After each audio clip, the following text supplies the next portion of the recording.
Welcome to the Squad Show. He's back. Reggie Wilson, Carol 11 Sports Director, and new receiver, old friend. 4 cornerbacks, though. We got to talk about it. Ron Johnson, former NFL wide receiver, Gophers wide receiver. I'm excited to see a receiver back in Minnesota. Julia Daniels, Carol 11 Sports Reporter. I'm excited that the Vikings did something interesting. Let's shake things up. I like the move. Skol! It's the Viking Squad, sponsored by Game Time. Everything Minnesota Vikings, every week. Breaking down all the big hits and game-changing plays from the land of 10,000 lakes, the way only the Locked On Podcast Network can. It's time to gear up. The Viking Squad Show starts now. And that's Julia Daniels, and we will get Sam back on the screen. And what's up? It's the Viking Squad Show. It's Locked On Sports Minnesota. There's a lot happening in this moment right now. Adam Thielen is back with the Minnesota Vikings. I'm trying to change the title of the show. We're trying to get reorganized here. Big news. Adam Thielen is back. A pick swap this year, a pick swap next year, and he returns to Minnesota after 2 years in Carolina. We've also got the 53-man roster cut down day. That's going to change with the Thielen acquisition, but we'll react to the biggest surprises and disappointments of that day. We are streaming on Locked On Sports Minnesota and Locked On Vikings. Find our audio on the Locked On Vikings podcast feed. Subscribe to the channel. Get us to 10,000 subscribers on both of those channels. Thank you so much for watching, listening, commenting, and subscribing. I mean, Julia, give us the first word. Adam Thielen is back. Yeah. If anything, it tells us just how under wraps these organizations are, right? They led us down a path of believing, no way this is happening. Absolutely not. I think that this is, obviously Vikings fans love Adam Thielen. He's a Minnesota guy, legendary to the organization, but I think this is actually going to be a great move for JJ McCarthy. I think it's going to be nice for him to have that veteran presence that's already played in this offense before. Obviously, it's a little bit different than when Adam Thielen was here last. But I think that this is all good things, if I'm being honest, especially with, we all know that this is a move that came because Jordan Addison's suspension for the first 3 games. And so they needed some depth in the wide receiver room. But I don't think anything bad is coming out of this. What is it? The Panthers get a 2026 5th round pick and 2027 4th round pick. And the Vikings get a conditional 2026 7th round pick and a 2027 5th rounder. So it's like, we were talking earlier about whether they gave up too much or whether they didn't. I don't think that they gave up too much for this move. I think it's purely beneficial for this Vikings team and this Vikings roster. So that's my initial thoughts on the whole thing. Ron, your thoughts? You're muted. He's muted. Can't wait to hear him, though. It works. Adam Thielen is a receiver that can command the middle of the field. He's a guy that can really help JJ McCarthy as a veteran. Look how well he helped out Bryce Young. And JJ McCarthy is probably 5 times better than Bryce Young. And so I'm just imagining how well he's going to help out JJ. And Bryce Young is a good quarterback. But Bryce Young has tiny hands. He's short. He can't see over the offensive line. The plays needed to be designed like Alabama design, which is get him out the pocket, let him have a clear vision of the receivers he's throwing to. You don't need to do that for J.J. McCarthy. He can see over the line. He has a strong arm. He has a real good launch point of his throws, which means he doesn't get a lot of batted balls, hopefully. And so just Thielen and Jefferson together, I think that gives you a 1-2 punch for weeks 1 through 3. And then week 4, when they go across the pond, watch out. It's going to be 3 deep. 2.0. I can't wait. Reg, I think you came here in Thielen's final season, so you got to see the impact that he has, and that was probably his worst year as a Viking. If he can be who he was in Carolina when healthy, I think that was in some regards vintage Thielen. He was really, really effective in the back half of last year. Yeah, actually, I got 3 seasons of Thielen when I was here. I always misjudge how long you've been here, Reggie. Yeah. So, interestingly enough, though, I saw that Carolina really, just leaned into Adam Thielen. Like they like quickly made him into like this pillar of the organization, fan favorite. When I went down to Carolina 2 seasons ago, when the Vikings played the Panthers, they had pictures of Thielen up all around the stadium, and it was just like, dang, you would have thought this dude had been here for like 6, 7, 8 years, and it was just one season. And so it's just interesting. Adam Thielen's last Instagram post was the rookie, the vet, him and Tetaroa McMillan, and they were catching passes. And it seemed like, he was building up a rapport with Bryce Young, and now coming back home. It's interesting. He had the 1,000-yard season 2 seasons ago in his first year with Carolina. Last year, Bryce was just trying to come along, and he did come along later. So not really sure if the production was affected by Bryce being slow to develop or what. 35 coming back over here. My thought is I think in the short term, he's going to be great for the Vikings because I think it's kind of telling. They didn't put Jalen Naylor on the PUP list or short-term IR. So I think they have some hope that he'll be able to come around. But the last time we saw Jalen Naylor, he had a wrap on that hand. So I'm interested to see what's going on there and just how long he's going to be out. But my thought, and Ron talked about 3 deep coming back, but once they have Addison back in the lineup, a healthy Justin Jefferson, Jalen Naylor, Adam Thielen. I think Adam Thielen kind of left because he felt like a little bit of the odd man out, wasn't getting the targets that he wanted.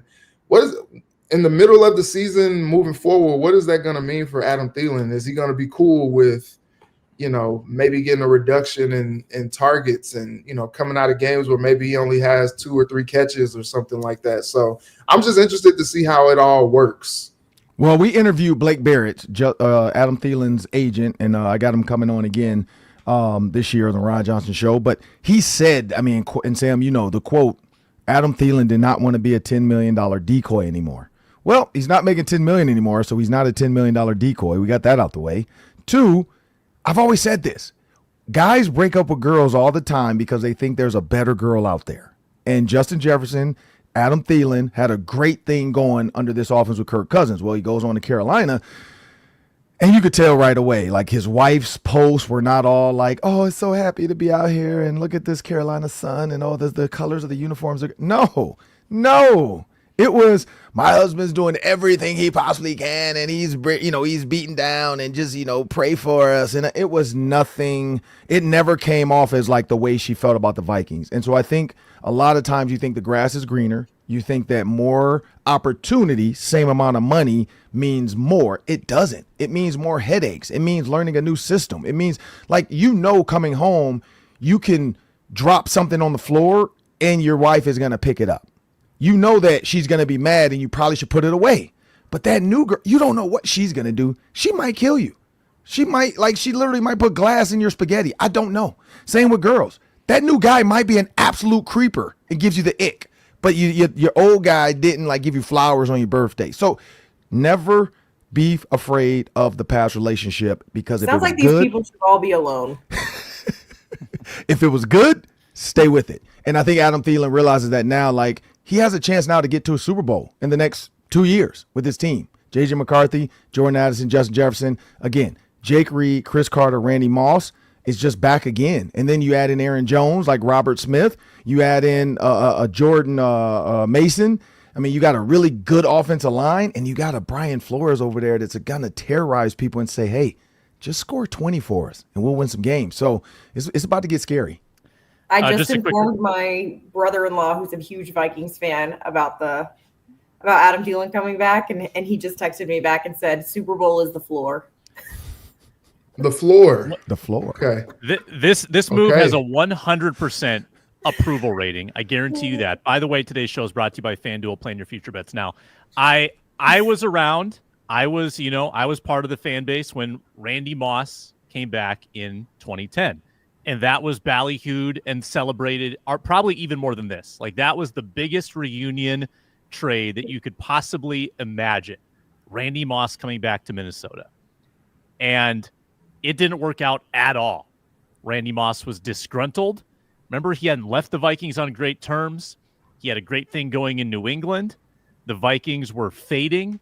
They were on life support. Brett Favre was over the hill. Didn't work out. Randy Moss lasted like 4 or 5 games. They cut him. They waived him.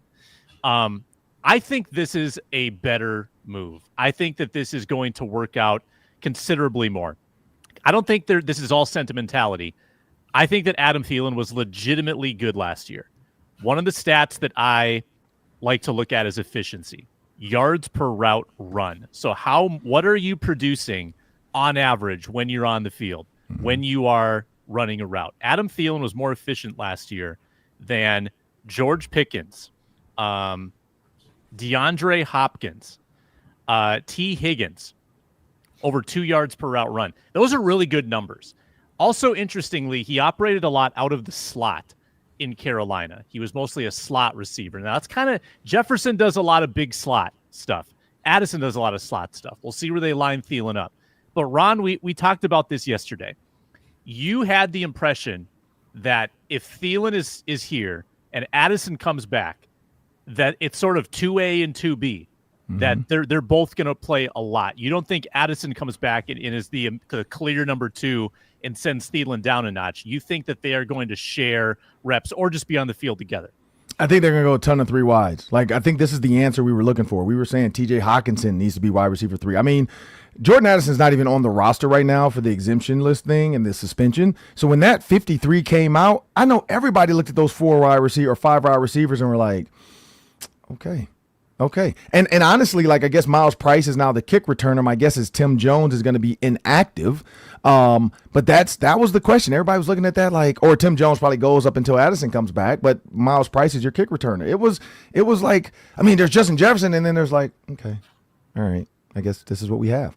Because Naylor, we don't know if he's fully healthy and ready to go. Clearly they have him on there, but he still has to be able to get out there and catch the ball. But now Adam Thielen, yes, I think it's going to be 2A, 2B. I think they're going to go a lot of 11 personnel, like as much as possible. And I think the question mark is going to be, can you keep Addison happy? Because Addison now is going to be the question mark. And 2, how often does Naylor just sit the bench? Like, This is going to be very interesting for the Vikings to maneuver. But they know Adam Thielen. He's 35. Like 2 more years, maybe. You know, this might be his retirement year. Maybe he's like, look, I kind of want to be done. 36. I'm old. I made a lot of money. I can retire in Minnesota. I can wave to the crowd on my way out the door. I can be in the Purple Ring of Honor. No question now. I don't have to get flown back to be in the Purple Ring of Honor. It all fits. Let's remember, too, Adam Thielen did an interview locally here on KFAN radio this offseason, and he said that retirement was absolutely on the table, that he contemplated it. He was almost done. Came back for another year. I think he was re-energized by the way last season ended. Remember, he was hurt, had a frustrating long-term injury, came back from that, and was really good. And Bryce Young seemed to show something. Thielen had a 100-yard game against Tampa Bay in the second to last week of the year. Bryce Young looked like he had some promise. I think that got Thielen back. Then he worked out with J.J. McCarthy. Remember that? He was back here. I don't know if Reggie or Julia, you were out taking video of that, but he spoke glowingly about J.J. McCarthy. Major win for J.J. McCarthy. Major win for Adam Thielen. He went 7-27 in 2 years in Carolina. He got the contract. He did not get the success. Now he has a chance to be a winner. And when you're 35, Reggie, I think that's all you care about. If this is the swan song, you want to have the best possible chance to get a ring. Where is that going to be? Carolina or Minnesota? It's definitely Minnesota. I can see where his representation would have pushed for this to happen. Yeah. And you saw some of the wording yesterday, like from Adam Schefter, is like, yeah, Thielen wants to be back in Minnesota. He wants to get this deal done. And it makes sense. The Vikings are loaded. Here's my question. Maybe Ron could answer this as well. I got 2 questions. One, what's the identity now of this Vikings offense? It seemed like they kind of wanted to reset and maybe make this like a run-heavy type offense. They traded for Jordan Mason. They beefed up the offensive line. And then you looked at where the receiving room stood before, and you were like, oh, maybe, okay, they're going to rely on the run-heavy and then, pass when they need to get what they need to done. And now it's like, okay, what's the identity going to be? Also, is this enough time, a couple weeks, to get McCarthy and Thielen in some rhythm and up to speed for week 1 to get it going? And I think that's something maybe Ron could answer as well, to just how much he can get up to speed.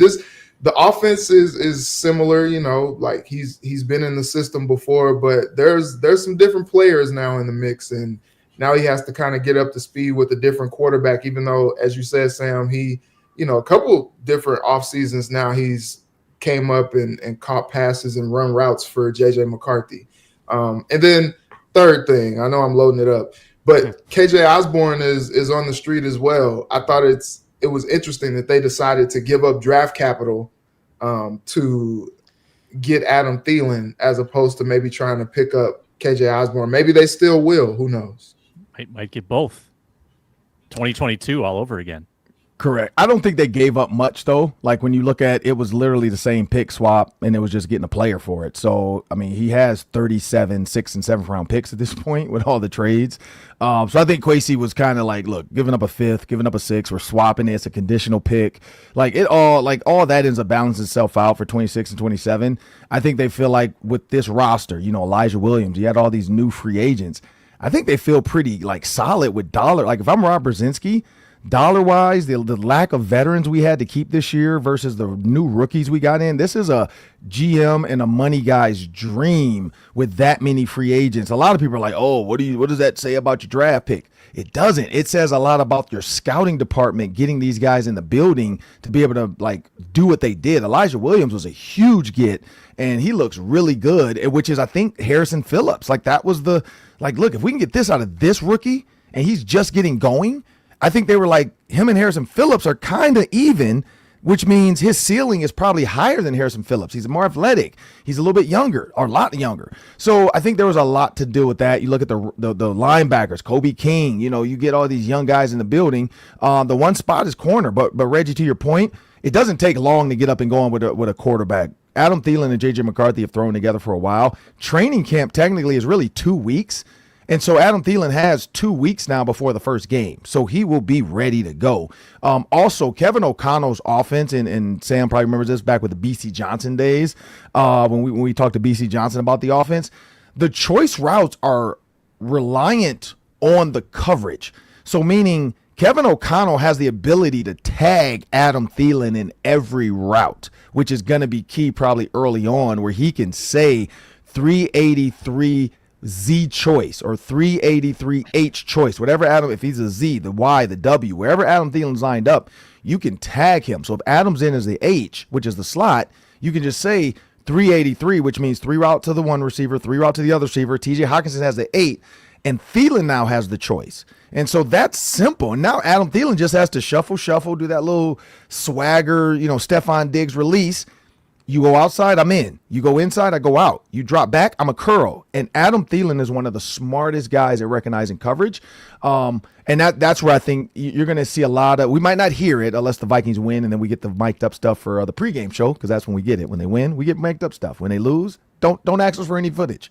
Adam Thielen, I guarantee we're going to hear some play calling where it's a lot of choice stuff or it's a lot of tagging of him early. And then, again, when you're 35 years old and you're this smart – Thielen's going to pick it up, and he was already in this offense. That's the thing, too. People forget he already was in this. So it's like riding a bike. You might not have rode a bike in a while, but then you get back on it, or rollerblades for you Minnesotans.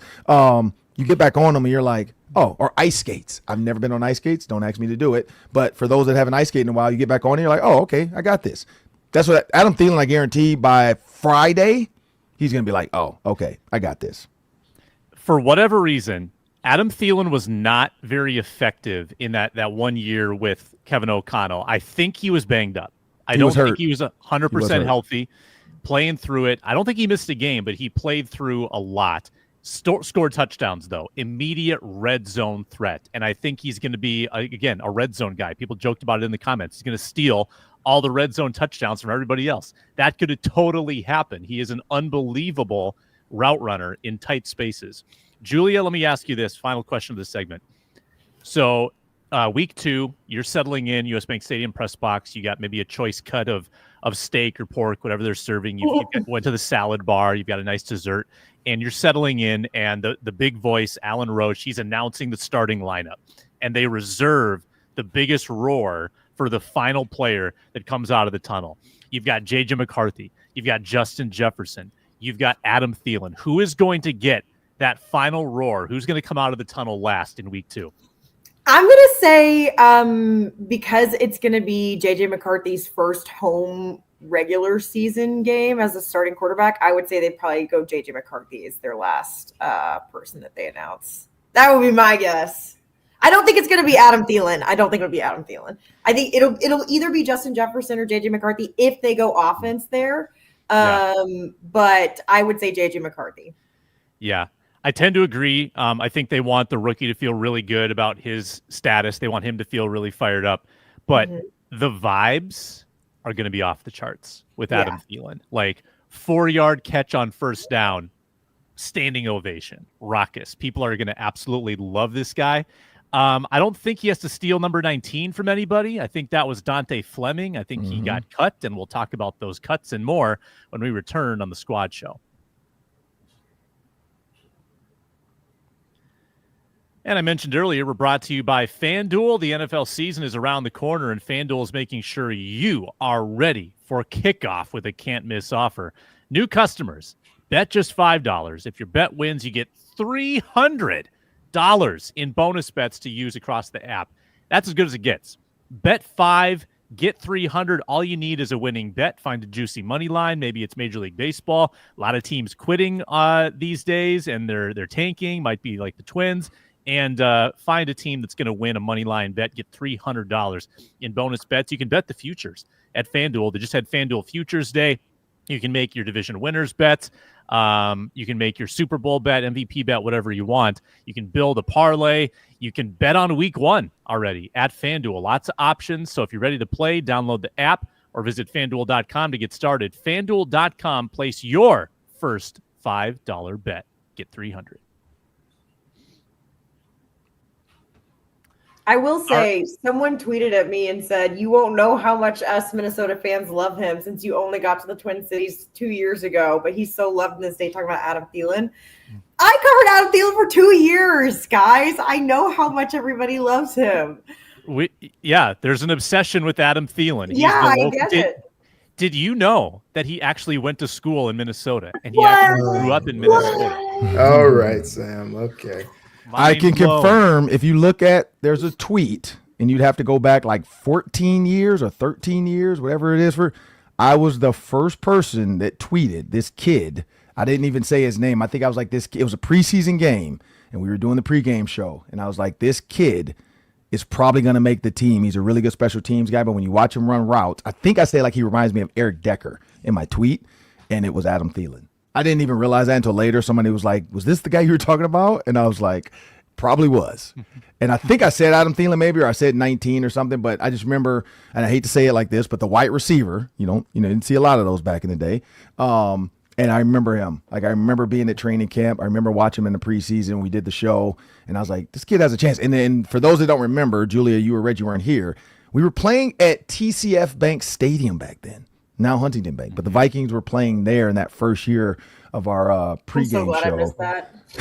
It was freezing. I just remember Greg Coleman's snot freezing on his lip. By the way, we had Greg Coleman on the Ron Johnson show yesterday, but his lip, like the snot froze and his lips froze. So halfway through it was like negative 20 degrees. So halfway through the broadcast for like KFan radio, he couldn't talk. He was like, they had to like go to commercial and then like go save him.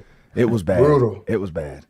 Brutal. Also, Sam, there's already content dropping all over X right now. The Thielen family is excited. There's a video with Thielen and his daughter like, we're going home. We're going home. We're going home. So there's vibes. There are vibes. I think they've still got the house. I don't know if I don't want to say damage control needs to be done, but there might have been some things posted on Instagram and such by the family that maybe they may not have loved the departure the way it went down. But no, I don't think Adam got wrapped up in that too much. Adam is still universally pretty loved. Couple loose all's ends. well that ends well. Yeah. A couple loose ends. The KJ Osborne bit. Some people in the comments saying, Osborne couldn't even make it with the Patriots, couldn't make it with the Commanders. Why would you want him? That's a puzzling one to me. Why it didn't work out for him. He had every opportunity in 2023 when Jefferson was hurt. Osborne could have made himself a fortune. He could have probably gone and gotten like a Christian Kirk contract, like $30-40 million if he'd had a little better of a season. He didn't. Signed 1 year with the Patriots, couldn't hang on with the Commanders. I don't know what or why he hasn't been able to take that next step. I still think it would work. I think it would work in this system. I would take KJ Osborne back, and even if he's your wide receiver 4, I think you still need one more piece, to be honest with you, with Felton being as young as he is, not knowing Naylor's health status, needing just a little bit of insurance. I wouldn't mind that reunion either. Like, I know getting the gang back together is kind of cliche, but I think I'd be good with KJ Osborne too on a cheap deal. Would you guys support the Osborne return as well? Yes. I wouldn't. No? Wow. No. I just think it's too much. Hater. You got too many people now. It's honestly like, I mean, seriously, you would have too many receivers. I mean, I know somebody's going to hate this, but it's almost like having too many choices. Like, it's like going to a buffet and you're like, do I get the lobster, the steak, the shrimp, the hamburger, the chicken? Like, it's just too much. Many cooks in the kitchen. Yeah, it's too much. Yeah, but somebody's going to be open though. Somebody's going to be open. And JJ McCarthy as a rookie or first year quarter, like, he does not need that much. Like that's being selfish. That's Sam. You're selfish. You're very selfish, Sam. I think KJ Osborne will probably do, and I hope he gets picked up. Now here's the thing: if it was like free of charge and there's no hits to the cap, no big hits, like KJ's not looking for a contract, like he's like, look, I'll take the minimum. Here's the other problem though: Hunter Renfrow is out there. So if you're looking for a slot guy, I probably would take Hunter Renfrow over KJ Osborne. Just take. Yeah, but he knows the system. He does know the system, but I'm just thinking like KJ Osborne, Adam Thielen, Justin Jefferson, Jordan Addison, and Jalen Naylor, and TJ Hockenson, and Aaron Jones. Like, a lot of mouths to feed. A lot of mouths to feed. Embarrassment of riches. It sounds great. I will say that. It sounds great. It sounds like a 7-on-7 all-star team, but it also sounds frustrating for somebody. Like, somebody's not going to be 100% happy, because Reggie's right. Somebody's going to always be open. But the problem is if JJ forces it to JJ or he forces it to Adam, when you get in the red zone, who's coming in? And Sam, your point, you were dead on. I think Kevin O'Connell wants to run the ball with his rookie. Like, I think he wants to, like Jordan Mason and Aaron Jones, to get 14 to 15 carries each. Like, so that's now 30 carries, 35 run plays. Like that means you only have 30 pass plays. So yeah. 35 pass plays. Reggie's question earlier was spot on. Like, what is the offensive identity when you have you're 2 or 3 deep at every position? You've got a loaded running back room. You've got 2 excellent tight ends. Now you've got 3 excellent receivers. Mm-hmm. Two for now. 2 for the first week. You know what that sounds like to me? That sounds pretty stressful for an opposing defensive coordinator. It is to plan for. I don't think you need to pick. You can be a running team one week. You can be a passing team the next week. Oh, it's a rugged game in December. We're going to run the ball. Oh, we're in a dome and we got to pass the ball against a good front. Yeah, we're going to do that. I think that they're versatile. Before we have to hit, the next break, I do want to get into the 53-man conversation. Let's start with this. Biggest surprise ad on the roster. Who made it? That was a surprise to you. Then we'll do someone that you were surprised were cut after the break. But Julia, start with someone that kind of shocked you that they made the team. Shocked me that they made the team. Oh man. Yeah. I think I'm gonna go with when I was looking at maybe it's not shock. Okay. Maybe it's mild surprise. Mild surprise? Yeah. I'm gonna go oddly enough, because I was just reading through all the strips thing that they had. Chaz Chambliss, and Gabe Murphy didn't make the roster. So that was probably one where I was like, okay, we'll wait this one out, Yeah. see what's going on here. But that was one name where I was like, okay, this is not a guy that any of us had an eye on at training camp. Nobody really talked about him. And that was one that when I was reading through the 53-man roster yesterday, I was like, oh, okay. What are you doing here? Chaz Chambliss is not. I'm not convinced he's a real person. That is a 2000s Will Ferrell movie character. It's like Chaz win a Chambliss. date with Thad Hamilton or something like that. He's that name is not. That's not his given name. That's an alias of some kind.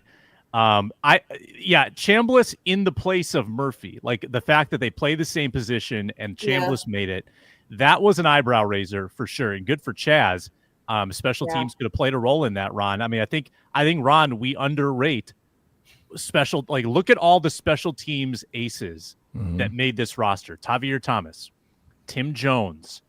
You could argue Ty Chandler is that guy as well, and Chaz Chandler. Like, they kept a lot of dudes, not for their play defensively or offensively, but for their play on special teams. So, did anyone surprise you most?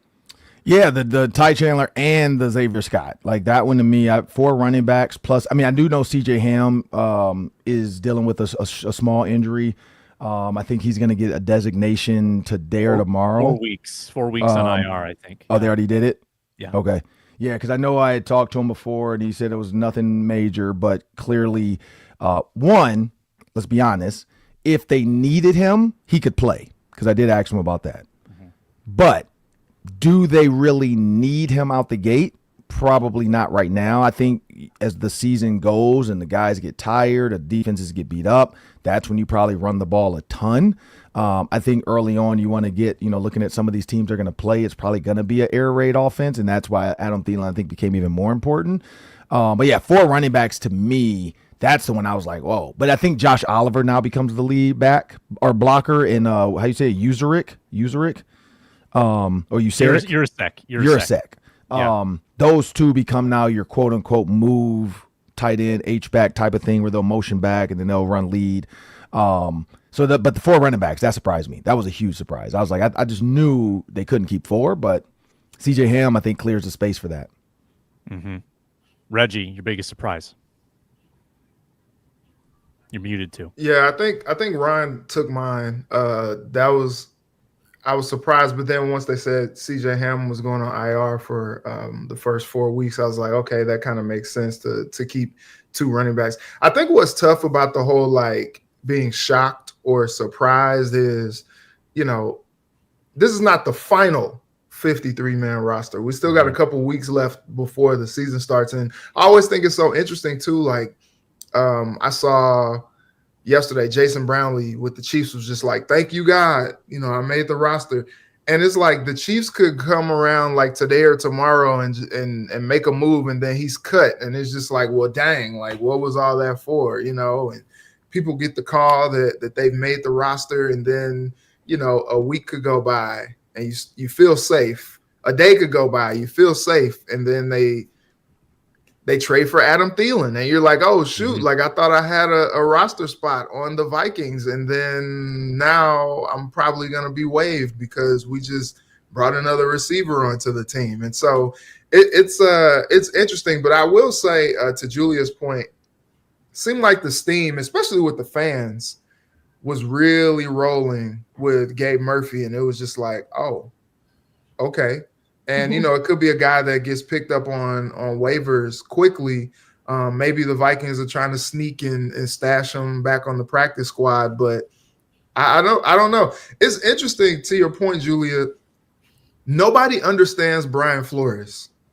And yeah, to your point, Sam, it could be a special teams thing, but Brian Flores likes his guys. And if he doesn't, then you're, Mekhi Blackman, you're getting traded to the Colts. Even though, we only have 4 receivers in the room now, 4 cornerbacks in the room now, you're getting traded because I see value in the other guys. And you're like, okay, maybe Flo didn't feel like Murphy was the right fit despite his production in the preseason. I don't know. Nothing really makes sense. Yeah. I was surprised about Tavier Thomas, to be honest with you. I didn't think anybody had a quieter preseason than Tavier Thomas. I wasn't sure if he was a corner, is he a safety? They're listing him at safety, but He didn't play a lot of special teams in the preseason either. I think I saw he played 6 special team snaps, and that's his thing. And he's 29 years old. He's a veteran. I expected him to compete more for jobs. He wasn't in the mix for any of those jobs. And then he made the team. And maybe he's one of those late cuts like Reggie talked about. I mean, someone's probably losing a job with the Thielen acquisition. Maybe Tim Jones gets waived or released. But I thought about it a little more, too, on Tavier. I looked at his Houston resume. Tavier Thomas is a player. Like, he played significant snaps for the Houston Texans for 3 years. They had him for 3 years, and he played all slot corner. And I know he's listed as a safety in Minnesota, but I'm putting 2 and 2 together. Well, hey, they've got these 4 cornerbacks. Seems like a pretty light room, but they've got Tavier, who might be considered a safety, but he can also play in the slot. So maybe he's a little cornerback insurance as well in a room that is starved of bodies and depth. I think Tavier kind of fits that bill. So that made some sense to me. We continue this conversation with some disappointments, guys that didn't make the roster, when we return on the Squad Show. Brought to you today by Yahoo Fantasy. The NFL season, it's right around the corner. The buzz is growing. Adam Thielen is a Viking. Going to draft him higher in your fantasy team now? I think you should. You're researching, you're drafting, coming up with your great strategies on how to build the championship squad with Yahoo Fantasy. That's the only place where I play fantasy football, and you should too, whether you're a first-timer, whether you're a Yahoo Fantasy veteran who's had a million leagues. And you can do more than just the classic mode now. You can join a guillotine league where the lowest scoring team gets eliminated weekly until one team is left standing. Season kicks off September 4th. That gives you like 8 days to get your draft in before the season. Don't wait. Start your league now. YahooFantasy.com/LockedOnNFL. YahooFantasy.com/LockedOnNFL.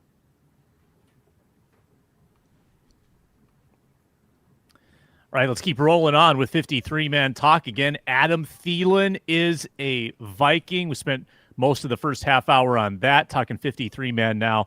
Ron, we talked about Gabe Murphy, certainly a disappointment and a surprise not making the roster. What else surprised you about guys that were cut? So guys that were cut. So I'm going down this list, like, Jashawn Jones over Tim Jones, Lucky Jackson. The Lucky Jackson one, just because he was running with the top ones all through camp when Addison was out, when Jefferson went down with the hamstring, Lucky Jackson was the first guy out there. So that one to me, I was very surprised. But again, Miles Price, I think you hit the nail on the head, Sam. One, they already probably had a plan to try to get Adam Thielen or somebody, a veteran. Two, Miles Price in that last game, the kick return, I think kind of sealed his fate to say, okay, you're on this roster as a kick returner. We'll use you maybe in jet sweeps, but we needed a punt return, kick return guy, and you won the job. And so, yeah, the Lucky Jackson, that was a surprise to me because I assumed he was going to be in there over like a Tim Jones. But, yeah, I don't know because I didn't think Tim Jones had done enough. That last game, I was like, man, come on, catch the ball, buddy. Like, what are you doing? Like, you're killing my guy, Max Brosmer out there. But I guess they liked it enough. I think there's a good lesson in this, and I've had to learn this lesson before, and I keep forgetting the lesson, and then I have to learn the lesson again. I've got a really bad memory. The guys that win the first week or two of camp, we gravitate to them. We kind of lock them in to our mind mentally. And I think we forget that there's still a lot of weeks left. Training camp is like a 5-week endeavor from start until cut day. So if you're Zemaiah Vaughn, you're Gabe Murphy, you're Lucky Jackson, you have these hot starts. I don't think that's enough. I think the coaching staff is looking for consistency of performance all the way through. And not just those that can start strong. A lot of people, like when I go golfing, I can play even par of the first 3 holes and I start wearing down. Can you do it every single day? And I think we maybe get a little bit tunnel vision on these guys that flash early, Reggie, and a lot of them got cut. A lot of them did not make this roster. Yeah, and that's just the nature of the NFL, but that's what makes this whole thing fun as far as like training camp.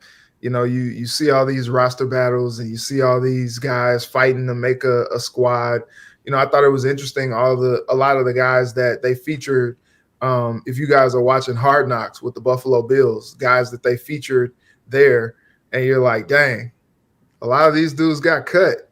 It's just like, well, it was fun while it lasted, and you start to kind of see things. And, Ron mentioned, guys running with the one, Thayer Thomas was running with the ones. And I imagine if they get him through, he'll probably be back on the team on the practice squad probably. But, Thayer's running with the ones, but now you're like, okay, they traded for Adam Thielen.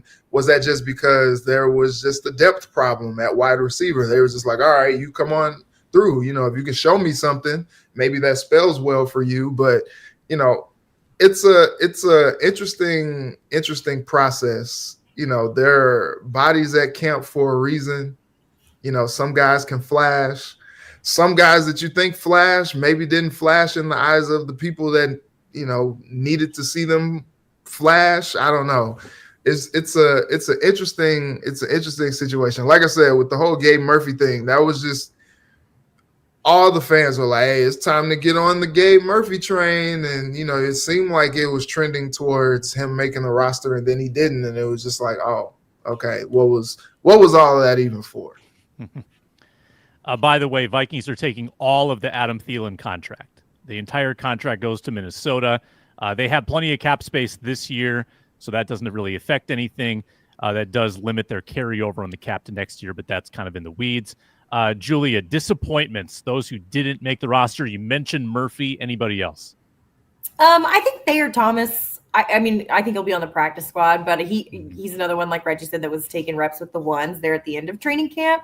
But I do think you're so right in saying, like, especially these guys that really shine in that first preseason game, like Khalif Halassi had 2 interceptions and Ambry Thomas had 1. Those guys didn't make it. I think that the Lucky Jackson thing was a little bit shocking to me too, but I do understand, especially when you have a guy like Miles Price who shines later in camp.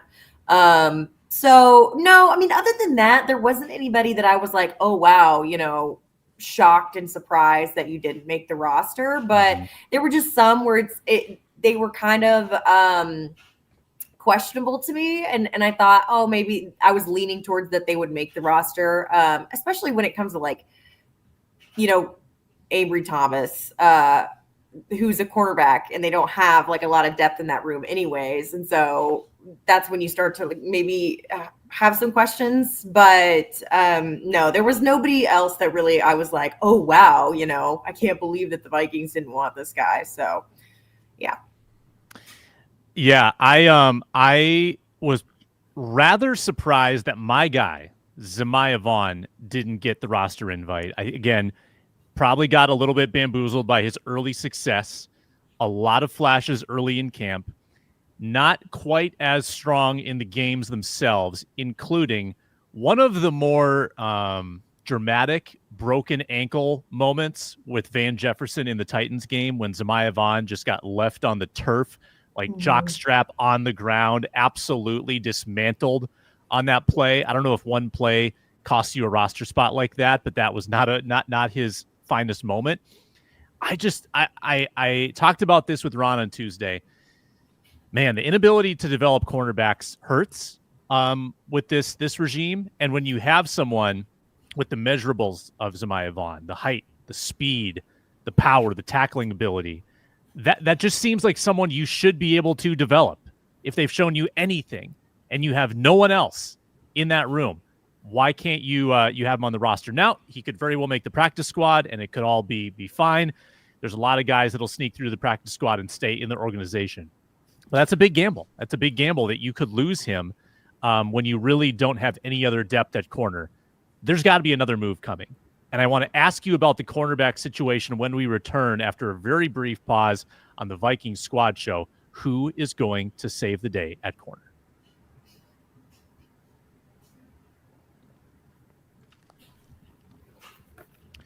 Blackman traded, Vaughn cut, leaving the Vikings with 4 cornerbacks. Byron Murphy Jr., Isaiah Rodgers, Jeff Okudah, those are your starters, and Dwight Nudie McGlothern is your backup, your only backup right now, with 4 corners on the roster. So I think it's clear the Vikings have a move left in them. They probably add a corner. They did it last year, and they signed Stephon Gilmore late. I think they brought in Fabian Moreau kind of at the last second for some depth. But the fact that we're here, Ron, like we're in this position now they've got one backup, and he's a UDFA. It's Dwight McGlothern. So did something go amiss this offseason that put the Vikings in this position where Jeff Okudah had a good camp, but you are absolutely relying a ton on an unproven player who's got an injury history. You're trusting that he's going to get you through this season. Was there a mishap? How did we end up here? I don't know. I'm still trying to figure out if I'm correct. Asante Samuel Jr. is still a free agent, right? Yes. And I think he's got a lingering neck injury. That's what I was going to say. I was like, yeah. I'm trying to figure this out because I'm looking at the list of free agent options for the Vikings. So you got James Bradbury, Kendall Fuller, Rasul Douglas, Stephon Gilmore still out there. Mm-hmm. Maybe there's another 35-year-old coming to Minnesota. Michael Davis. You got Emmanuel Mosley, Ballantyne. We know him from the Packers. So there's a couple. Jordan Poyer still out there, but he's a free safety, so we don't need him. And so when I'm going down this list, Cameron Sutton, like there's some older guys, there's some names we know that have been pretty good, but it's a small group. It's a small list.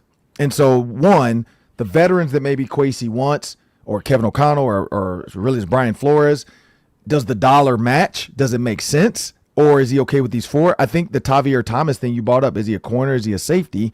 Maybe that's a guy they expect to come in and be able to cover some of these tight ends and bigger receivers in those situations where they're going 4 or 5 wide. So, yeah, I don't know. But when I talked to Theo Jackson, he talked about he's going to be in there a lot in that third receiver. And he's a guy that can cover as well. But, he said he's going to leave the box to Josh Metellus. He's going to kind of roam the field behind him. And then you got Harrison Smith on the back end. Maybe they feel like that's enough and they only need 4 cornerbacks. We'd have to go back too and look at the play snaps from last year's corners and how many got like heavy minutes. Did that 5th and 6th cornerback really help? And maybe that's Brian Flores learning from his past saying, I need more safeties than I do corners. And I think we're good with what we have. But there could be another move. But yeah, I just think it's more of the Tavier Thomas opportunity to say he can cover some guys. I don't know. But Flores saw something. He saw something, and we got to trust in what he saw because he got a lot out of guys last year that we didn't expect to get a lot out of. And these guys are all more athletic than what he had last year. Younger, more athletic. So with his defense, if they could figure it out and be able to play what I tell you to play, should be fine. Yeah, Julia. To your point, Ron, Jordan Poyer went back to Buffalo today. Oh, he did? Okay. Someone pointed out, too, that Douglas signed with Miami. So Rasul Douglas might be off the market out. as well. Okay. So these are all just happening. Yeah, this is my notes from last night. Well, yeah, this is where the flood of moves happens now after cutdown day. This is where you're starting to fill no notes. Yeah. Julia, do you trust this group? Like, Brian Flores has built up a lot of equity. When he has a hunch, typically it's worked out. So I think that he's earned the right to make some bold and even controversial decisions, but the lack of depth and the guys that you are trusting major responsibilities to, like, do you have faith that this is going to be okay? Yes, because I mean, even Reggie mentioned this earlier, like you never know what's going on in Brian Flores' brain. Also, he likes to switch things up too. So it's not like you're not going to see Josh Metellus doing some things that look a lot like a cornerback. So I think it's not surprising to me that they haven't made any moves in that room. I think it's just like, it feels like the cornerback room has been forgotten about a lot. Not actually forgotten about, but it always seems like a group that we're talking about the depth. Until last year. I think last year is the only year that I've covered the Vikings where we've been like, oh, this is a pretty solid group of cornerbacks that they have. But that being said, I think last year was the best defense that I've ever covered with the Vikings too. So I think that there's more moves to come. I wouldn't be surprised if they do add some guys to that room, but I also think that Brian Flores likes to use all of his defensive backs in different kinds of ways. So it's not like I wouldn't say we're talking about necessarily a normal NFL secondary because guys are so versatile back there. So it's, I think, a little bit of a different conversation than maybe other defenses that you would talk about in the NFL when it comes to quarterback depth, because other guys are going to be doing things. Safeties are going to be doing things that other safeties on other teams don't do. Yeah, there's a positionlessness to this Vikings defense. A lot of guys can do a lot of things. Josh Michelis just does everything. That's an element of this defense. So maybe you don't think of it like 4 corners. You think of it like 9 defensive backs. You have 5 safeties, 4 corners, and a lot of them are interchangeable in some ways. Not every way. Outside cornerbacks still have to cover. They still have to cover on an island. Bad dad joke in the comments mentioning Julius Brents, Eli Ricks, like good players, interesting prospects. But I think that what we've learned about Brian Flores is he wants veterans. He craves having like veterans that have a good head on their shoulders that know what to do. Patrick Peterson, for instance. Did he have a year of Patrick Peterson? Actually, he might not have. That was an Ed Donatel move. Sorry about that. Shaq Griffin, Stephon Gilmore, Byron Murphy. They want veterans in this secondary. They don't trust young guys. Like, I think it's very clear that young corners are problematic for what the complexity of what Brian Flores wants to do. He's going to challenge your mental capacity, and you have to be able to handle that. And if you can't, you end up like Andrew Booth. You end up like Mekhi Blackman. You're not on the team anymore. And that's just how it goes. Man, there's a lot going on in this show. Adam Thielen is back. He's a Minnesota Viking. I have a feeling Julia and Reggie will get the call to TCO Performance Center for a significant press conference, probably in the next 48 hours. Tomorrow. It is tomorrow. Okay. Yeah. Okay. Scale of 1 to 10 on how much it moved the needle for you. Travis Kelce and Taylor Swift engaged.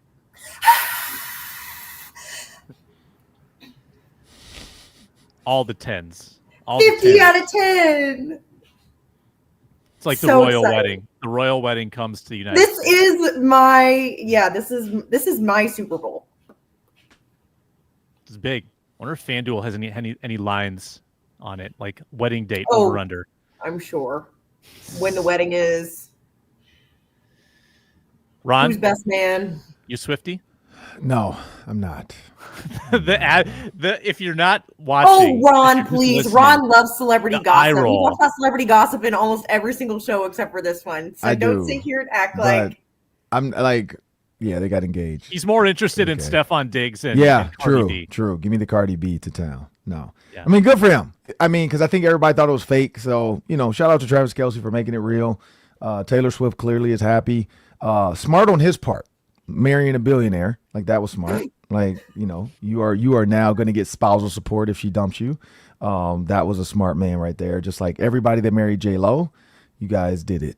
But Travis Kelce, smart guy. And now the fact that I hope when she shows up to games, it's just his wife is there. Like, I hope we don't have to like constantly show cameras nonstop. Like, why not? I get it. Because we're not doing that for Sierra or Russell Wilson. Like, come on now. She just shows up. She's there. She's there. Oh, definitely the same. Give me a CC song any day of the week over Taylor Swift. I'm sorry. Also, if you added up the actual seconds that she was on air, it was like 30 seconds per game that she was actually on air. So everyone just freaked out. 25 seconds too much. Julie's got the stats. Reggie, you're pretty We'll fired just blow it all out. This is big. I mean, congrats to him. Shout out to Kayla. She's probably pissed right now somewhere, just punching air. His ex-girlfriend. Yeah, but it happens, bro. The contrast in the reactions on this show. I just think this is so great. Love. I'm just gonna listen. I have a different perspective than everybody else. I am somebody who grew up loving Taylor Swift and loving football. So this is the marriage of two of my very favorite things. And I also think don't laugh, Ron, you have daughters. This gets young women so into sports and football in a way that we have never seen before. And I think that is something that should be of note and something that should be talked about. Will they invest in trying Adam Schefter yesterday? But will they invest in actually trying to know the game, or is it just like have you guys not kept up with this online? This is something that's brought girls wanting to watch football. I mean, even Taylor has got. I get it. You guys are a group of men. You don't get it. You don't know what it's. No, it's not that I don't get it. I'm all for. I actually don't have like a negative comment about it. I think it's cool. It's I just You guys just don't get it. Football people, celebrities marry celebrities all the time. So it's just, We get it, Julia. We get it. We completely understand. Yeah, okay, sure. it's a beautiful thing, though. My daughter was watching football before Taylor Swift, so yeah, but a lot of girls weren't watching football before Taylor Swift. I still don't think they're watching football. I think they're just watching Taylor Swift show up to games, and then they're like, okay, well, how long is this game? Is it the over opposite yet? of the point that I was making. Just like Taylor Swift said, she thought the two quarterbacks were gonna like go at it. She thought, yeah, but she Josh knows Allen, now because she's been to the games. She thought Josh Allen and Patrick Mahomes were gonna fight. Like, oh my god, duel. You guys don't know draw your phone. Whoever can hit the person with the football the fastest, you're the winner. Next. Quick draw football. They had their 15 minutes, and now Adam Thielen is coming back to Minnesota. Adam Thielen's back. He's stolen the news cycle. That's what all the Swifties were like. Nothing's gonna beat this news this week. Vikings and Kwesi, hold my beer. I got some for y'all. Thielen's back. Let's end where we started with Thielen. Let's just end with an Adam Thielen stat line prediction for the year. Ron, give me his yardage. Ooh. Give me his touchdown count. I'd say 650 yards, probably 6 touchdowns. 650, 6 touchdowns. That's like high-end wide receiver 3 numbers. That'd be great. Reggie? I say about 40 catches, 540 yards, and 5 touchdowns. Okay. Modest. Julia? I give him, I would say similar to Reggie, a little over 500 yards, maybe 5 touchdowns. 2,000. Screw it. He's going for 2,000. Oh, there's a lot of mouths to feed. I mean, Hawkinson's got to get targets. You got to run the ball. I just think this is like, if he stays healthy, though, think of the amount of juice he's going to have in these games. He's going to get separation. I'm going to go over all of you. I'm going to say 750, 8 touchdowns, red zone, vulture, Adam Thielen. He's all like, we're worried about the depth, right? If Addison gets hurt, if Jefferson gets hurt, then he's taken a huge target share. Look at what he did with Bryce Young. That's Bryce Young. Also, not as many targets, Sam. Here or there? There's way more mouths to feed here than in Carolina the last 2 years. Yeah, but how many on-target throws are you getting in a given game in Carolina? You know? I think the numbers you just outlined are closer to TJ Hawkinson numbers. I'm probably a little pie in the sky here, but I want it to work. I want this to be cool. Do you remember, again, where we started? The Randy Moss thing left a lot of people scarred because there's nothing storybook about it. So 15 years later, I would like this to have a different ending. So there's a deep cut. Adam Thielen, don't insult any caterers. Don't tell them that their food sucks. Be polite. Don't pull a Moss. We got to go. This has been fun. Viking Squad Show.